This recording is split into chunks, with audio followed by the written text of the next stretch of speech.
Guys, आपने गौर किया है डार्लिंग प्रभास एक साल के अंदर 2400 करोड़ तक का कलेक्शन करे हैं।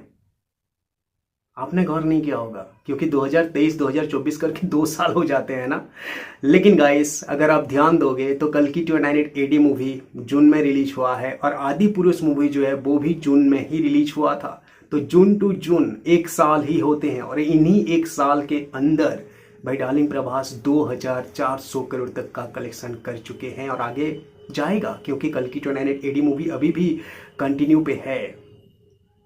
आदि पुरुष मूवी का 400 करोड़ से ऊपर तक का कलेक्शन हुआ था। सलार मूवी का 700 करोड़ से ऊपर तक का कलेक्शन हुआ था और कल की 29 एडी मूवी जो है वो 1100 करोड़ से ऊपर जा चुका है ऑलरेडी। तो 2400 करोड़ तक का कलेक्शन जो है एक साल के अंदर कर चुके हैं। यहाँ पे सोचने वाली बात यह है कि ये जो 3 फिल्मों की मैं बात कर रहा हूँ भाई, आदि पुरुष के साथ क्या हाल हुआ था, आदि पुरुष को कितनी नेगेटिविटी मिली थी, क्या ट्रोल हुआ था, किस तरह का विवाद हुआ था, आप लोगों को पता है। तो इन 3 फिल्मों में से आदि पुरुष जैसा एक फिल्म होकर के भी ये कलेक्शन है एक साल के अंदर। सलार मूवी को फुल टू पॉजिटिविटी नहीं मिला था, 100% पॉजिटिविटी नहीं मिला था।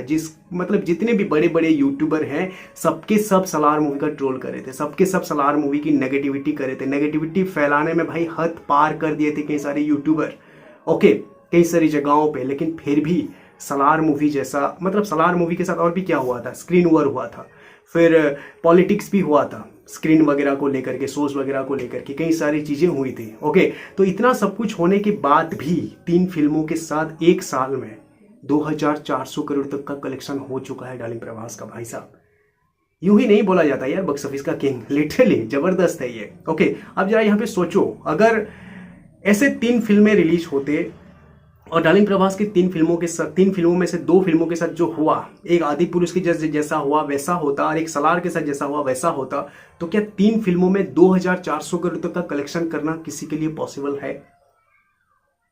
इतना पब्लिक का ये, बड़े बड़े यूट्यूबर लोगों का और पब्लिक का इतना नेगेटिविटी, इतना ट्रोल वगैरह होने के बाद भी 3 फिल्मों के साथ एक साल के अंदर 2400 करोड़ से ऊपर तक का जाना, भाई कोई खाने की बात नहीं है यार, सच में। आप जरा सोचो ना, आदि पुरुष में किसी और हीरो के बारे में, सलार में किसी और हीरो के बारे में, क्या इस तरह का कलेक्शन हो पाता वो दोनों फिल्म का जैसा हो रहा था उस टाइम पे?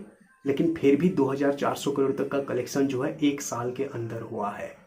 जरा सोचो यहाँ पे कि सलार मूवी को अगर 100% पॉजिटिविटी मिलती, जितना टीजर तक मिल रहा था, जब न्यू रिलीज डेट नहीं रिवील करे मेकर्स, न्यू रिलीज डेट देखने के बाद ही ये सब कुछ हुआ ना। न्यू रिलीज डेट जब आ गया उसके बाद ही नेगेटिविटी चालू हो गया ये बड़े बड़े यूट्यूबर लोगों का। अगर पहले जितना सलार मूवी को जितना पॉजिटिविटी मिल रहा था, जिस तरह की सेलिब्रेशन मिल रही थी सलार मूवी को, अगर फिल्म रिलीज होने के बाद भी होता तो क्या होता? पॉलिटिक्स नहीं होती, स्क्रीन वॉर नहीं होता, सब कुछ अच्छे ढंग से होता।